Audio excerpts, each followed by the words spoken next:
நீதி கதைகள் டிவி. 1911 வருஷம் அது ராமபுர கிராமம். பக்கத்து ஊர்ல இருந்து வந்துகிட்டு இருக்கிற ஜமீன்தார் பத்ரையா, அவருடைய மனைவி ராஜம்மா, மச்சான் கோட்டையா வழியில அவங்க மழையில மாட்டிக்கிட்டு உயிர் தப்பிக்கிறதுக்காக அங்க இருக்கிற ஒரு ஏழை குடிசையில இருக்கிற ரங்கம்மா பாட்டி வீட்டுக்கு போனாங்க. ஏங்க, என்னங்க இது, இப்படி நடுவுலயே மழையில மாட்டிக்கிட்டோமே.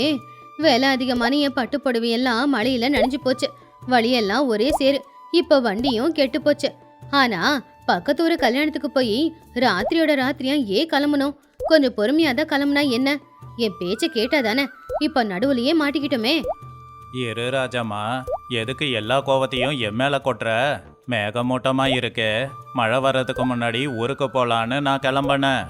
ஆனா இந்த மழைக்கு என் மேல என்ன கோவமோ என்னமோ பாதியிலேயே கொட்டுன்னு கொட்டுது. வண்டி வேற சேத்துல மாட்டிக்கிச்சு. வண்டிய வெளியில எடுக்க முடியல. மழையில இருந்து தப்பிக்க இதோ இந்த குடிசைக்கு வந்து உயிரை காப்பாத்திக்கிட்டோமே, அதுக்கு சந்தோஷப்படு, சும்மா திட்டாத. மாமா, அதெல்லாம் இருக்கட்டும். எனக்கு ரொம்ப குளிருது. குளிர் தாங்க முடியல. இந்த வீட்டை பாரு, எங்க பார்த்தாலும் தண்ணி சொட்டுது. இது வீடு மாதிரியே இல்ல, பண்ணிங்க தங்குற இடம் மாதிரி இருக்கு. இந்த வீட்டுல நாம எப்படி தங்குறது? எனக்கு ரொம்ப கவலையா இருக்கு மாமா. அப்பதான் ரங்கம்மா பாட்டி கையில ஒரு பாய பிடிச்சுக்கிட்டு அவங்க எல்லாருக்கும் முன்னாடி வந்து நின்னாங்க. ஐயா, கும்பிடுறேங்க ஐயா. நான் தான் இந்த வீட்டுல வாழ்ந்துகிட்டு இருக்கேன். என் பேரு ரங்கம்மா. மன்னிச்சிடுங்க ஐயா. இந்த மழைக்கு என் வீடு கூட அழுதுகிட்டே இருக்கு. ஆனா நீங்க பெரிய மனுஷங்க, மழை நிக்கிற வரைக்குமாவது இங்க உக்காந்து இருந்துட்டு போங்க. இந்தாங்க ஐயா, பாய் போட்டு உக்காருங்க. கீழே ஒரே ஈரமா இருக்கு, அப்புறம் துணி வீணா போயிடும். சீச்சி, இந்த பாயில நாங்க உட்காரணுமா? அந்த பாய் எவ்வளவு அழுக்கா இருக்க பாரு. பூச்சி பொட்டு கூட இருக்கும். என் வீட்டுல என் நாய் படுக்கிற பாய் கூட இதை விட சுத்தமாவே இருக்கும். என்னதான் மழையா இருந்தாலும் எந்த மாதிரி வீட்டுல வந்து மாட்டிக்கிட்டு இருக்கேன் பாரு. ராஜம்மா, வாய மூடு. உன்னோட கஷ்டத்துல உதவி செய்யறவங்கள அவமானப்படுத்தாத. அம்மா, அந்த பாய ஓரமா போடுங்க. மழை விட்டதும் நாங்க இங்கிருந்து கிளம்பிடுவோம். 3 பேரும் அந்த பாய போட்டு அதுல உட்காந்துக்கிட்டாங்க. வெளியில மழை இன்னும் அதிகமாயிக்கிட்டு இருந்துச்சு. இடி மின்னல் சத்தத்தோட ஆகாயமே அதிரிக்கிட்டே இருந்துச்சு. மாமா, இந்த குளிருக்கு எதனா சாப்பிடணும் போல இருக்கு. கல்யாண வீட்டில் நடந்த சண்டையில நான் சரியா சாப்பிடல. இப்ப எனக்கு ரொம்ப பசி எடுக்குது மாமா. என் நிலைமையும் அப்படிதாண்டா இருக்கு. என்ன பண்றது? இந்த குளிருக்கு ஏதாவது சாப்பிடணும் போலதான் இருக்கு. நல்ல குளிருக்கு இதமா சூடா ஒரு கப்புல டீயும் அப்படியே ஒரு 4 மிளகா பஜ்ஜியும் கிடைச்சா எவ்வளவு நல்லா இருக்கும். எனக்கும் பசி எடுக்குது. ஆனா என்னத்தேன்னு போய் சாப்பிட முடியும்? அம்மா, பாட்டி, உங்க வீட்டுல எதனா இருக்குதா? எதனா சாப்பிட கொடுப்பீங்களா? ஐயோ ஐயா, உங்களை மாதிரி ஜமீன்தாரங்க குடும்பத்துக்கு சாப்பாடு போடுற அளவுக்கு நான் இல்லைங்க ஐயா. அதுவும் வெளியில மழைங்கிறதுனால இன்னைக்கு எனக்கு கூலிக்கும் வேலை கிடைக்கலங்க ஐயா. அதனால கூலி பணமும் இல்லைங்க ஐயா. என்னது, கூலி பணம் இல்லையா? அப்ப நீ என்னது சாப்பிட உட்கார போற இந்த குடிசையில? என் வீட்டுக்கார பத்தி தெரியும்ல. என் வீட்டுக்காரர் ஒரு 100 ரூபாய் வீசினாருன்னா இந்த குடிசை முழுக்க மளிகை சாமானா வந்து விழும். மரியாதையா ஏதாவது செஞ்சு கொடு, இல்லைனா நல்லா இருக்காது. பணத்தை வாங்கிக்கிட்டு உங்களுக்கு சாப்பாடு போடுறதுக்கு நான் நடத்துறது ஒன்றும் ஹோட்டலு இல்லைம்மா. என் வீட்டில் உண்மையிலேயே அரிசி இல்லை. வேணும்னா கொஞ்சோண்டு கெவுரு மாவு இருக்கு. அதே மாதிரி தோட்டத்தில் காஞ்சிருக்கிற கத்திரிக்காயும் 2 பச்சை மிளகாவும் இருக்கு. நீங்க எதுவும் நினைச்சுக்கலனா உங்களுக்கு கொஞ்சம் களியும் அந்த கத்திரிக்காய் துவையலும் செஞ்சு கொடுக்கவா? சாப்பிட்றீங்களா? என்னது களியா?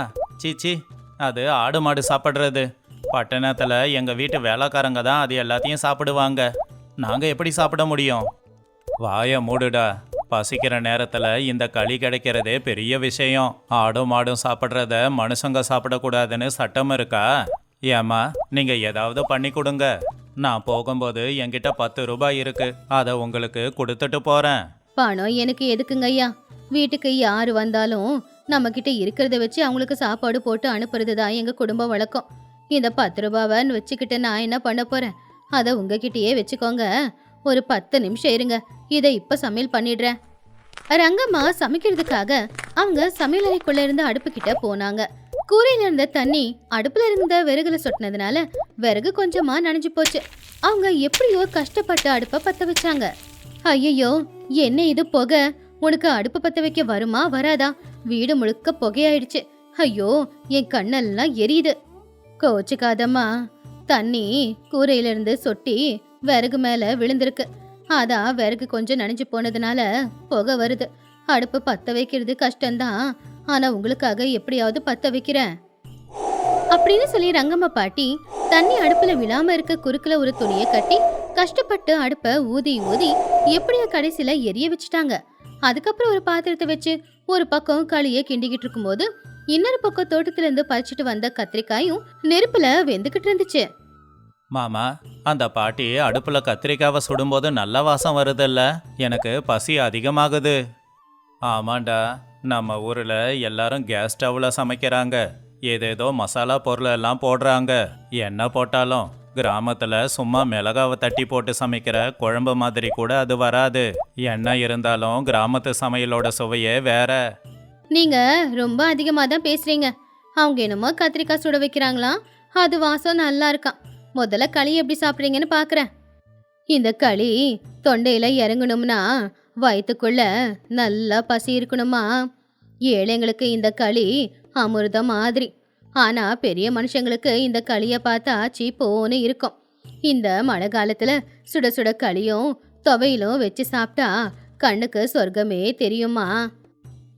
ரங்கம்மா பாட்டி ஒரு உரல்ல சுட்ட கத்திரிக்காய் கூட கொஞ்சம் இஞ்சி, பூண்டு, மிளகா இது எல்லாத்தையும் தட்டி அரைக்கும் போது அந்த வாசம் வீடு முழுக்க பரவுச்சு. ரங்கம்மா பாட்டி வாழை இலையை வெட்டிக்கிட்டு வந்து எல்லார் முன்னாடி வச்சாங்க. அதுக்கு மேல சுட சுட புகை வர அளவுக்கு அனலா இருந்த களிய வச்சாங்க. அந்த களியில நடுவுல ஒரு பள்ளத்தை போட்டு அதுல மணமணுக்கிற கத்திரிக்காய் துவையல வச்சாங்க. கூடவே கடிச்சிக்கிறதுக்கு வெங்காயத்தை வெட்டி வச்சாங்க. ஐயா, சுட சுட களி இருக்கு, கத்திரிக்காய் துவையலும் போட்டிருக்கேன். நல்லா சூடா இருக்கும் போதே களிய சாப்பிட்டுடுங்க, அப்பதான் உங்க குளிர் போகும். அடடே பாட்டி, ரொம்ப நல்லா செஞ்சிருக்கீங்க. அதுலேயும் அந்த கத்திரிக்காய் குழம்போட இந்த களியை சேர்த்து சாப்பிடும்போது உடம்புக்குள்ள ஒரு சூடு வருது. நான் பட்டணத்தில் பெரிய ஹோட்டல்லலாம் சாப்பிட்ருக்கேன், ஆனால் இவ்வளோ சுவையாக சாப்பிட்டதில்ல. சரியா சொன்னடா மச்சான். ராஜம்மா, நீயும் சாப்பிடு. இன்னைக்கு நாம் இவ்வளவு தூரம் மழையில் நனைஞ்சு கஷ்டப்பட்டதுக்கு நீ சுட சுட இந்த களியை சாப்பிட்டேன்னு வச்சுக்கோ, பட்ட கஷ்டமெல்லாம் மறந்து போயிடுவ. ஏன் பாட்டி, என்ன இது இவ்வளோ நல்லா இருக்கு? எங்க வீட்ல சமையல்காரங்க சமைக்கிறதை விட இது 100 மடங்கு சுவையா இருக்கு. உப்பு காரம் புளிப்பெல்லாம் சரியா இருக்கே, அது எப்படி? நான் எதுவும் பண்ணலம்மா, பசியோட இருக்கீங்களே, உங்களுக்கு சுவையான சாப்பாடு போடணும்னு நினைச்சி கவனமாவும் கொஞ்சம் பாசத்தோடவும் செஞ்சேன். அதான் நல்லா வந்திருக்கு. சாப்பிடுங்கம்மா, நீங்க சாப்பிட்டாதான் எனக்கு சந்தோஷம். 3 பேரும் களிய போட்டா போட்டி போட்டு சாப்பிட்டாங்க. வெளியில அடிக்கிற மழைக்கு உள்ள களி இறங்கும் போது உடம்பு இவங்களுக்கு சூடா இருந்துச்சு. அப்படி அவங்க 3 பேருமே மனசார களிய சாப்பிட்டு முடிச்சாங்க. ஆமா, இன்னைக்கு நீங்க சமைச்சு கொடுத்ததுக்கு உங்களுக்கு கோடி ரூபாய் கொடுத்தாலும் தப்பு இல்லை. ஆனா என்கிட்ட 100 ரூபாய் தான் இருக்கு, இதை வாங்கிக்கோங்க. மன்னிச்சிடுங்க ஐயா, நான் உங்களுக்கு சாப்பாடு விற்கிற வியாபாரி மாதிரி தெரியறேனா? நான் கடவுளை நம்பி வாழ்ற ஒரு சாதாரண கிழவி. எனக்கு இந்த பணத்தோட தேவையில்லை, இதை நீங்களே வச்சுக்கோங்க. உங்க பசி தீந்துச்சுல அதுவே போதும். பாட்டி, எதுக்காக வேணான்னு சொல்றீங்க? நீங்க கட்டி இருக்கிற இந்த புடவை கிழிஞ்சிருக்கு, இந்த வீட்டோட கூரை ஒழுகிக்கிட்டு இருக்கு. இந்த பணத்தை வச்சு வீட்டு கூரையாவது சரி பண்ணலாம் இல்லையா? என் குடிசையில மழை தண்ணி பட்டு நனைஞ்சா என்னப்பா ஆயிட போகுது? நாளைக்கு வெயில் வந்துச்சுன்னா குடிசை தானா காஞ்சிட போகுது. ஆனா நான் பணத்துக்கு ஆசைப்பட்டனா என் மனசு அழுக்காயிடும்பா. அந்த அழுக்கு எப்பவும் போகாது.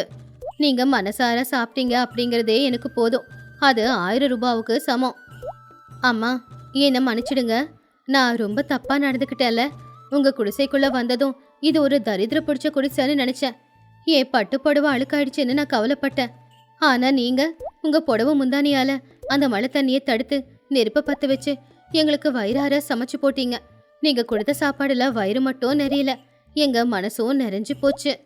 என்கிட்ட பணம் இருக்கலாம், ஆனா உங்ககிட்ட இருக்கிற அந்த நல்ல குணம் என்கிட்ட இல்லம்மா. ராஜாம்மா சொல்றது உண்மைதாம்மா.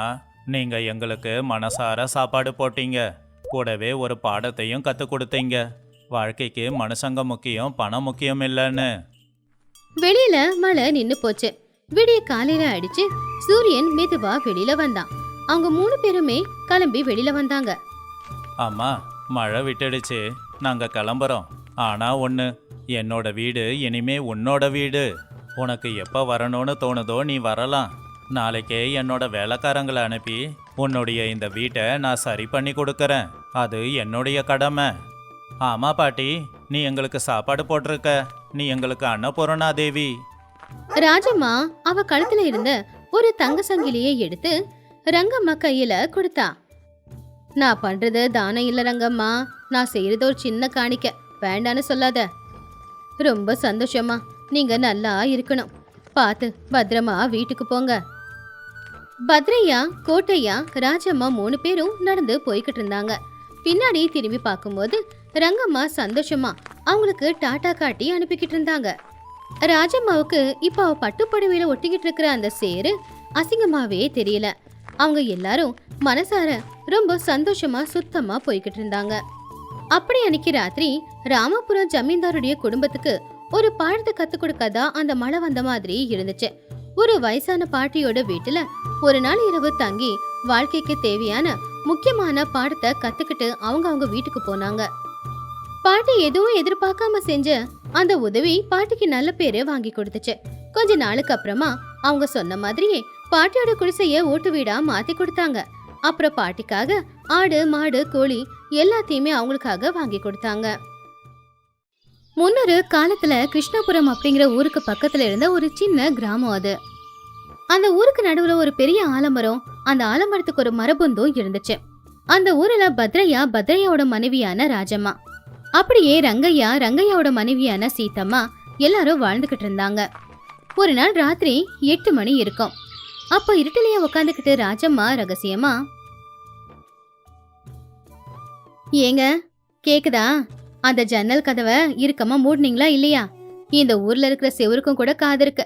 நாம பேசுற எல்லாமே பக்கத்து வீட்டுக்கும் கூட சீக்கிரமா கேக்கும். ஆனா அந்த விளக்கை எதுக்கு அணைஞ்சிங்க? என் கையில இருக்கிற காசை நான் சரியா எண்ணி பார்த்து வைக்க வேண்டாமா? அப்போ பத்ரையா சிரிச்சுக்கிட்டே, அடியே பைத்தியக்காரி, விளக்க ஏத்தி வச்சா என்ன தண்டமா செலவாகும்? பணத்தை எண்ணி பார்க்கறதுக்கு வெளிச்சம் எதுக்கு? கையில தடவி பார்த்தாலே அது 1 ரூபாயா 2 ரூபாயான்னு சொல்ல தெரியணும். இன்னைக்கு சந்தையில நம்ம காய்கறி எல்லாம் எப்படி வியாபாரமாச்சின்னு பாத்தியா? அந்த பட்டணத்து வியாபாரி தலையில அத்தனையும் கட்டி பணத்தை சம்பாதிச்சேன். போது நிப்பாட்டுங்க. கஷ்டப்பட்டதுல நானு, ஆனா புகழ் மட்டும் உங்களுக்கா? காலையில எழுந்திரிச்சதுல இருந்து வயல்ல இறங்கி கஷ்டப்பட்டு வேலை பாக்குறது நானு. உரம் வாங்கவாவது காசு கொடுத்தீங்களா? நான் தான் இயற்கையா மாட்டு சாணத்தை வச்சு உரத்தை தயார் பண்ணி போட்டேன். அப்படி பார்த்தா இது எல்லாம் எனக்கு தான் சொந்தம். சரி சரி, எல்லாம் உன்னோட உழைப்பு தான். நான் ஒன்றும் இல்லைன்னு சொல்லலையே. இப்போ இந்த தங்க காசை எங்க வைக்கிறது? நம்ம பீரோ பூட்டு உடஞ்சி போச்சு. புது பூட்டு போட 2 ரூபாய் செலவாகும். இப்போ இதுக்குன்னு 2 ரூபாய் செலவு பண்ணணுமா? அப்ப ராஜம்மா கோவமா, 2 ரூபாய் செலவு பண்ண கஷ்டப்பட்டு 10 தங்க காசை திருடனுங்களுக்கு கொடுக்க போறீங்களா என்ன? சரி, சமையலறையில் இருக்கிற புளி டப்பால இதை போட்டு வச்சிரவா? ஏது புளி டப்பாலையா? ஐயோ, அப்புறம் அந்த காசுலயும் புளி வாசனை அடிக்கும். தெரியாம குழம்புல போட்டுட்டா அப்புறம் அந்த காசு வீணா போயிடும். கொஞ்சம் பொறுமையா இரு, என்கிட்ட ஒரு நல்ல யோசனை கூட இருக்கு. ராஜம்மா கோவமா, என்ன பண்ண போறீங்க? பள்ளம் தோண்டி புதைச்சு வைக்க போறீங்களா? போன தடவை இதே மாதிரி பள்ளம் தோண்டி புதைச்சு வச்சு மழை வந்ததுல பள்ளம் எங்க இருக்குன்னு தெரியாம மொத்த இடத்தையும் தவிக்கிட்டு இருந்தீங்களே. மண்ணுக்குள்ள புதைச்சி வைக்கல. நம்ம ஊர்ல ஒரு பெரிய ஆலமரம் இருக்கு இல்லையா? அதுல ஒரு பெரிய பொந்து இருக்கு. அது ரொம்ப ஆழமான பொந்து. அது பக்கத்துல கூட யாரும் போக மாட்டாங்க. ஏன்னா அங்க பாம்பு தேலும் இருக்கும்னு எல்லாருக்கும் பயம். ஆனா நான் பகல்ல போய் பார்த்துருக்கேன். அங்க பாம்பும் இல்ல தேலும் இல்ல. இன்னைக்கு ராத்திரியே இந்த தங்க காசு எல்லாத்தையும் அந்த பொந்துக்குள்ள போட்டு வைக்கிறேன். திருடனுங்க பயமும் இருக்காது, நமக்கு 2 ரூபாய் செலவும் ஆகாது. ராஜம்மா சந்தோஷமா, பரவாயில்லையே, உங்க மூளை நல்லாதான் வேலை செய்யுது. சோம்பேறியா இருந்தாலும் மூளையாச்சும் வேலை செய்யுதே. இது நல்லாதான் இருக்கு. ஆனா ராத்திரி நேரம் யாராவது பாத்துட்டாங்கன்னா? யாரும் பார்க்க மாட்டாங்க. இது குளிர்காலம் இல்லையா? எல்லாரும் போர்வையை இழுத்து போத்திக்கிட்டு தூங்கிக்கிட்டு இருப்பாங்க. நீ கதவை சாத்தி வச்சுக்கோ. நான் போய் சீக்கிரமா அந்த பொந்துல பணத்தை போட்டுட்டு வரேன் அப்படின்னு பத்ரையா கிளம்புனா. அந்த நேரத்துல பக்கத்து வீட்டுல இருக்கிற ரங்கையா தான் மனைவி கிட்ட, என்னங்க தூங்காம என்ன பண்ணிக்கிட்டு இருக்கீங்க? இந்த பழைய வேட்டியையே இன்னும் எத்தனை தடவை தைச்சி கட்ட போறீங்க? இதுக்கு பதிலா ஏதாவது புதுசா வேட்டி வாங்கிக்கலாம் இல்லையா? வெளியில போகும்போது கிழிஞ்சு போன வேட்டியை கட்டிக்கிட்டு போனா நல்லாவா இருக்கும்? நான் சொல்றதை கேட்டு ஒரு வேட்டியை வாங்கிக்கோங்க. புது வேட்டியா? ஏன் சீதாம்மா, உனக்கு மூளை எதனா குழம்பி போச்சா? இப்போ இந்த வேட்டிக்கு என்ன குறைச்சலு? இந்த வேட்டிய நான் இன்னும் 5 வருஷத்துக்கு தாராளமாக கட்டலாம். இன்னைக்கு நாம பசும்பாலை விற்று எவ்வளவு சம்பாதிச்சோம் தெரியுமா? 15 வெள்ளிக்காசு. அவ்வளோ பணத்தையும் கொண்டு போய் கொடுத்து துணி வாங்கினா அந்த மகாலட்சுமி கோச்சிக்க மாட்டாளா? அதானே, நீங்க சொன்னதை கேட்டு கேட்டு என் காது தான் எப்பவோ புளிச்சு போச்சே. சரி, இப்ப அந்த பணத்தை என்ன பண்ண போறீங்க? வட்டிக்கு எங்காச்சும் விட போறீங்களா என்ன? வட்டிக்கா? இந்த ஊரில் யாருமே வட்டிக்கு காசு வாங்க மாட்டாங்க. நான் இந்த வெள்ளிக்காசு எல்லாத்தையும் ஒரு துணியில போட்டு நம்ம ஆலமரத்து பொந்து இருக்குல்ல, அதுக்கு உள்ள போட்டு வைக்கலான்னு நினச்சிக்கிட்டு இருக்கேன். சீதா அதை கேட்டு ஆச்சரியமா, மரபொந்துக்குள்ளியா? எதுக்குங்க? பேசாம அது நம்ம வீட்லயே பத்திரமா வச்சுக்கலாம் இல்லையா? நம்ம வீட்டுலையா? நம்ம வீட்டில் செவரு எதுவுமே சரியில்லை. உனக்கு அறிவு இருக்கா? திருடனுங்க வந்தானுங்கன்னா எல்லாத்தையும் சுலபமாக எடுத்துருவானுங்க. அதுவே ஆலமரம்னா பிரச்சனையே இல்லை. இது வரைக்கும் நான் சம்பாதிச்ச மொத்த பணத்தையும் அந்த பொந்துக்குள்ள தான் போட்டு வச்சிருக்கேன். சீதம்மா சந்தோஷமா, அப்படியா? அப்படின்னா சரி, இப்ப இந்த 15 ரூபாவும் கொண்டு போய் அந்த மரபொந்திலேயே போட்டுட்டு வந்துருங்க. காலையில விடிஞ்சா எல்லாருக்குமே தெரிஞ்சிடும்ல. சரி சரி, நீ வீட்டிலேயே இரு, நான் சீக்கிரமா போய் வேலையை முடிச்சிட்டு வரேன். அப்படி ரங்கையாவும் பணப்பைய எடுத்துக்கிட்டு அந்த மரத்துக்கிட்ட போனான். அன்னைக்கு அமாவாசைங்கிறதுனால பயங்கரமான இருட்டு. பத்ரையா மரத்துக்கு பக்கத்துல வந்து சேர்ந்தான். அப்பதான் ரங்கையாவும் பைய எடுத்துக்கிட்டு மரத்துக்கிட்ட வந்தான். தெரியாம இருட்டுல ஒருத்தங்க மேல இன்னொருத்தங்க மோதி கீழே விழுந்துட்டாங்க. 2 பேருமே பேயோ அப்படின்னு நினைச்சு பயந்துட்டாங்க. ஐயோ, யார் இது? ஒருவேளை பேயா இருக்குமோ? மரத்துக்கிட்ட பேய் சுத்துதுன்னு சொன்னதெல்லாம் உண்மைதானா? கடவுளே, இங்க பாருங்க பேயி, என்னை விட்டுடுங்க, என்கிட்ட எதுவுமே இல்ல. ரங்கையாவும் அதே பயத்தோட, நான் பேயெல்லாம் இல்ல, மனுஷன்தான். ஆமா, நீ யாரு? இந்த நடுராத்திரியில எங்க என்ன பண்ற? 2 பேரும் அவங்க முகத்தை பார்த்துக்கிட்டு, அட என்ன ரங்கையா, இங்க என்ன வேலை? நடுராத்திரியில இங்க என்ன பண்ற? கையில வேற ஏதோ பை வச்சிருக்கியே. ஒருவேளை என்னோட பைய திருடிக்கிட்டு போலான்னு வந்தியா? திருட வந்தனா? நீயே பெரிய திருடன். நான் ஏதோ இந்த நேரத்துல சும்மா காத்து வாங்கலான்னு இந்த பக்கம் வந்தா, இங்க நீ என்ன பண்ணிக்கிட்டு இருக்க? ஆமா, கையில என்ன பை அது? பத்ரையா பதட்டமா, அது சாமிக்கு உடைக்கிறதுக்காக தேங்காவை கொண்டு வந்திருக்கேன். நடுராத்திரியில மரத்துக்கு தேங்காய் உடைக்க வந்திருக்க? டேய், நீயும் நானும் ஒரே இனம்தான், கஞ்ச பிசுனாரிங்க. உண்மைய சொல்லு, இந்த மரபொந்துக்குள்ள பணத்தை ஒளிச்சு வைக்கிறதுக்காக தானே நீயும் இங்க வந்திருக்க? பத்ரையா ஆச்சரியமா, என்னது, உனக்கு இந்த மரபொந்த பத்தி தெரியுமா? நீயும் இங்க தான் பணத்தை வச்சுக்கிட்டு இருக்கியா? என்னோட மரத்துல நீ எதுக்கு பணம் வைக்கிற? என்னது, இந்த மரம் என்ன உன் தாத்தாவா நட்டது? இந்த மரம் இந்த ஊர்ல இருக்கிற எல்லாருக்கும் சொந்தம். இது வரைக்கும் இந்த மரபொந்துக்குள்ள நான் தான் பணத்தை வச்சுக்கிட்டு இருக்கேன்னு நினைச்சேன். இப்ப என்னடானா நீயும் வச்சுக்கிட்டு இருக்கியா? அப்பதான் அங்க ராஜம்மா சீத்தம்மா 2 பேரும் பதட்டமா ஓடி வந்தாங்க. ரொம்ப நேரம் ஆனாலும் புருஷங்க வீட்டுக்கு வரலையேன்ற பயம்தான் அவங்கள அங்க வர வச்சுது. ஏங்க, என்ன பண்ணிக்கிட்டு இருக்கீங்க? ஆமா, ரங்கையா அண்ணன் கூட என்ன சண்டை? பணத்தை நீங்க பத்திரமா வச்சீங்களா இல்லையா? அதானே. என்னங்க, இந்த பத்ரையா இங்க என்ன பண்றாரு? பணத்தை நீங்க பத்திரமா எடுத்து வச்சீங்களா இல்லையா? எல்லாம் வீணா போச்சு. இந்த ரங்கையாவும் இந்த மரபொந்துக்குள்ள தான் இத்தனை நாளா அவன் சம்பாதிச்ச பணத்தெல்லாம் வச்சுக்கிட்டு இருக்கானா. இது தெரியாம நான் மட்டும்தான் இதை பயன்படுத்துறேன்னு நினைச்சேன். அப்ப ராஜம்மா தலையில அடிச்சுக்கிட்டு, ஐயோ கடவுளே, அப்ப மரபொந்துக்குள்ள அவங்க பணம் நம்ம பணம் கலந்து போச்சா? நாம வச்சிருக்கிறதெல்லாம் தங்க காசு, அவங்க வச்சிருக்கிறதெல்லாம் வெள்ளி காசு. நம்ம தங்க காசு அவங்க எடுத்துக்கிட்டா என்ன பண்றது? அப்ப சீத்தம்மா கோவமா, என்ன ராஜம்மா, எங்களை பார்த்தா திருடங்க மாதிரி இருக்கா? பெருசா தங்க காசு வச்சிருக்காங்களாமா. எங்க வெள்ளி காசு மூட்டை ரொம்ப பெருசு, அதுவும் இதுவும் சமமா கூட இருக்காது. வேணும்னா இப்பவே எல்லாத்தையும் வெளியில எடுத்துட்டு யாரது எதுவோ அதை பிரிச்சு எடுத்துக்கிட்டு போயிடலாமே. ஆமா ஆமா, இன்னைக்கே கணக்க முடிக்கணும். வா பத்ரையா, உள்ள இறங்கி யார் யார் மூட்டை எதுன்னு பார்த்து இப்பவே பிரிச்சுக்கலாம். இனிமே இங்க பணம் வைக்கிறது அவ்வளோ பாதுகாப்பானதில்லை. யாருக்காவது தெரிஞ்சா ரொம்ப கஷ்டமாயிடும்.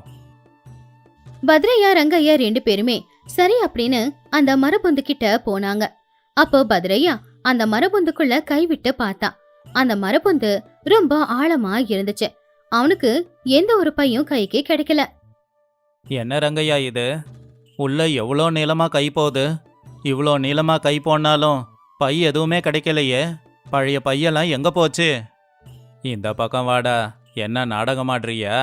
கைக்கு பை கிடைச்சி இல்லைன்னு சொன்னா நான் அப்படியே விட்டுட்டு போயிடுவேனா என்ன? அப்படின்னு சொல்லி ரங்கையாவும் கைய போட்டு பார்த்தா அவனுக்கும் எந்த பையுமே கிடைக்கல. ஐயோ, ஆமா, கைக்கு பை எதுவும் கிடைக்கலையே. வெள்ளிக்காசு, என் பணம் எல்லாம் என்ன ஆச்சு? அப்ப ராஜம்மா பயந்து போய் விளக்கு வெளிச்சத்துல பொந்துக்குள்ள என்ன இருக்குன்னு பார்த்தப்போ, ஐயோ, முந்தானத்து மழை பெஞ்சதுல அந்த மழையில இந்த மண் எல்லாமே சேரா மாதிரி உள்ள அந்த மண்ணு விழுந்தே போயிடுச்சுங்க. அப்படின்னா நாம போட்டு வச்ச அந்த மூட்டையெல்லாம் என்ன ஆச்சு? அப்போ அந்த மூட்டையோட சேர்ந்து அந்த காசு எல்லாமே அந்த மண்ணோட மண்ணா கீழே போய் சேர்ந்துருச்சா? அப்படின்னு சொல்லி 2 பேருமே அழ ஆரம்பிச்சிட்டாங்க. பத்ரையாவும் அழுதுகிட்டே, என்னது, என் பணம் எதுவுமே இப்ப எனக்கு இல்லையா? கடவுளே, 10 வருஷமா கஷ்டப்பட்டு உழைச்ச பணம் இப்படி மண்ணோட மண்ணா போயிடுச்சே.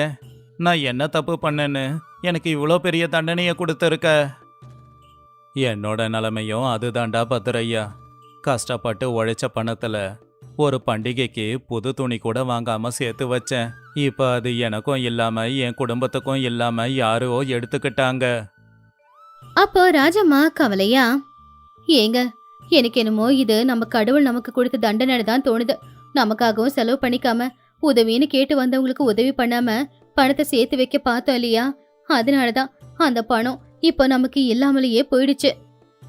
ஆமா ராஜம்மா, இவரும் அப்படிதான். அவருடைய வேட்டிய தைச்சி தைச்சி பல தடவை போட்டுப்பாரு ஒழிய ஒரே ஒரு புது வேட்டியை கூட வாங்கி கட்டிக்க மாட்டாரு. இப்படி தனக்குன்னு எதுவுமே செஞ்சுக்காம பணத்தை சேர்த்து வச்சாரு. இப்ப அதனால என்ன ஆச்சு? பேசாம நல்லபடியா அந்த பணத்துல சாப்பிட்டு வாழ்ந்திருந்தாலாவது சம்பாதிச்ச பணத்துக்கு ஒரு மதிப்பு இருந்திருக்கும். அப்போ பத்ரையா கவலையா, ரங்கையா, சீதாமா சொல்றது 100க்கு 100 உண்மை. இத்தனை நாளா நாம யாருக்கும் அதை கொடுக்கல, நமக்கும் செலவு பண்ணிக்கல. ரொம்ப சுயநலமா சேர்த்து வச்சோம் இல்லையா? அதனால தான் யாருக்கும் இல்லாம மண்ணோட மண்ணா போச்சு. இன்னைக்கு நாம இழந்தது பணத்தை இல்ல, நம்முடைய முட்டாள்தனத்தை. உண்மைதான் பத்ரையா. இன்னைக்கு நாம பணத்தை இழந்ததுக்கு காரணம் இந்த மரபொந்து இல்ல. இந்த மரபொந்து நமக்கு பாடத்தை கத்து கொடுக்க தான் இப்படியெல்லாம் பண்ணி இருக்கு. எதுக்குமே செலவு பண்ணாம நாம சேர்த்து வச்சது ரொம்ப தப்பு. இன்னிலிருந்து என் செலவுக்கு போக மிச்ச பணத்தை தான் நான் சேர்த்து வைக்க போறேன். இப்பவாவது உங்களுக்கு அறிவு வந்துச்சே. கையில இருக்கிற அந்த 10 தங்க காசையும் 15 வெள்ளி காசையும் கூட தூக்கி போடுங்க. அப்பதான் உங்களுக்கெல்லாம் அறிவு வரும். வேண்டாம் வேண்டாம் ராஜம்மா, அதை நான் தூக்கி போட மாட்டேன். இந்த பணத்தை வச்சு நாளைக்கு சந்தைக்கு போய் பொருளெல்லாம் வாங்கிட்டு வந்து ஊருக்கே சாப்பாடு போடலாம். இன்னைய வரைக்கும் இந்த ஊருக்கு கஞ்ச பிசுனாரி ஊருன்னு தான் பேரு. ஆனா நாளையிலிருந்து அந்த பேர் இந்த ஊருக்கு இருக்காது. நீ என்னப்பா சொல்ற? சரியா சொன்ன பத்ரையா. இனிமே இப்படி ரூபாயா சேர்த்து வச்சு அது மண்ணோட மண்ணா போக நான் விட மாட்டேன். என்கிட்ட இருக்கிற பணத்தையும் கொடுக்கறேன். சேர்ந்தே ஊருக்கு விருந்து வைப்போம். அப்பதான் கொஞ்சம் நிம்மதியாவது இருக்க முடியும். அடுத்த நாள் காலையில ஊருக்கு நடுவுல இருக்கிற மரத்துக்கு கீழே பத்ரையா ரங்கையா பூஜனங்களோட நின்னுக்கிட்டு இருந்தாங்க. ராஜம்மா சீத்தம்மாவும் அங்கதான் இருந்தாங்க. எல்லாரும் கேளுங்க. நேத்து ராத்திரி எங்க வாழ்க்கையில மறக்க முடியாத ஒரு நிகழ்வு நடந்துடுச்சு. இத்தனை நாளா சம்பாதிச்ச பணத்தை ஆலமர பொந்துக்குள்ள தான் போட்டு வச்சிருந்தோம். ஆனா இப்ப அது மண்ணோட மண்ணா போயிடுச்சு. யாருக்குமே அது பயன்படவே இல்லை. ஆனா அப்பதான் நாங்க ஒரு பாடத்தை கத்துக்கிட்டோம். அவன் சொல்றது உண்மைதான். பணம் சம்பாதிக்கிறது நம்ம தேவைக்கு செலவு பண்ணதான். நம்ம தேவைக்கு கூட செலவு பண்ணாம இப்படி சேர்த்து வச்சா மண்ணோட மண்ணா தான் போகும். அதனால தான் நாங்க 2 பேரும் சேர்ந்து இப்ப எங்க கிட்ட இருக்கிற கொஞ்சம் பணத்துல உங்க எல்லாருக்குமே விருந்து கொடுக்க போறோம். நம்ம ஊருக்கே ஒரு கெட்ட பேர் இருக்கு, கஞ்ச பிஸ்னாரிங்க ஊரு அப்படின்னு. ஆனா இனிமே நம்ம ஊரை பார்த்து யாரும் அப்படி சொல்லக்கூடாது. நம்ம ஊரை பார்த்து எல்லாருமே பெருமை தான் படணும். ஆமா, சேர்த்து வச்சு என்ன பண்ண போறோம்? உசுரோட இருக்கும்போதே பணத்தை செலவு பண்ணணும். நம்மளுடைய தேவைக்கு மீற இருக்கிறத வேணும்னா நாம சேர்த்து வச்சுக்கலாம். ஊர்லயே பரம கஞ்ச பிஸ்னாரிங்களான 2 பேரோட பேச்ச கேட்டு ஊர்ல இருந்தா மத்தவங்க எல்லாருமே ஆச்சரியப்பட்டாங்க. இது பேசுறது இவங்க தானே அப்படின்னு அவங்களுக்கு ஷாக் ஆயிடுச்சு. ஆனா அன்னையில இருந்தே அந்த கஞ்சபுரத்தை சேர்ந்த ஜனங்கள் யாருமே கஞ்சத்தனத்தை விட்டுட்டாங்க. அவங்க கஷ்டப்பட்டு சம்பாதிச்சத அவங்களுக்காக செலவு பண்ணிக்கிட்டு இருந்தாங்க. உதவின்னு கேட்டு வரவங்களுக்கு உதவியும் செஞ்சுக்கிட்டு இருந்தாங்க. இந்த விஷயத்த கேள்விப்பட்டு அக்கத்து பக்கத்து ஊருக்காரங்க கூட கஞ்ச பிஸ்னாரிங்க ஊரு அப்படின்ற பேரு வச்சு கூப்பிடுறத விட்டுட்டாங்க. இப்ப அந்த ஊர்ல இருக்கிற அத்தனை பேருமே சந்தோஷமா வாழ்ந்துகிட்டு இருந்தாங்க. இந்த கதையில இருக்கிற நீதி என்னன்னா, பணத்தை கஷ்டப்பட்டு சம்பாதிக்கும் போது அந்த பணத்தை நமக்காக பயன்படுத்திக்கிறது தப்பே கிடையாது. நம்மளுடைய தேவைக்கு பணத்தை பயன்படுத்தலாம். அதே மாதிரி யாருக்காவது உதவி செய்யவும் அந்த பணத்தை பயன்படுத்தலாம். அதை விட்டுட்டு சும்மா எடுத்து வைக்கிறதுனால அந்த பணம் ஒன்னும் 2 மடங்கு அதிகமாக போறது இல்ல.